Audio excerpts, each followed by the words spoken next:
যারা আমাদের পরিযায়ী ভাইদের উপর অত্যাচার করেছে, একটা নাম্বার আপনাদেরকে দিচ্ছি। জেলা শাসকের পক্ষ থেকে একটা হেল্পলাইন চালু করা হয়েছে, সেই হেল্পলাইন নাম্বারটা সকলে লিখে নিন। আমি নাম্বারটা আপনাদের সকলকে বলে দিচ্ছি। জেলা প্রশাসনের তরফ থেকে, জেলা শাসকের তরফ থেকে পরিযায়ী শ্রমিক ভাইদের জন্য আলাদা হেল্পলাইন নাম্বার চালু করা হয়েছে।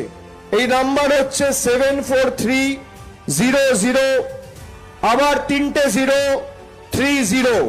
আমি আবার বলছি, দুটো নাম্বার রয়েছে, একটা হচ্ছে 743, তারপর 5টা 0, তারপর 30। আর একটা নাম্বার হচ্ছে 91478888, তারপর 388, 9147888388, 9147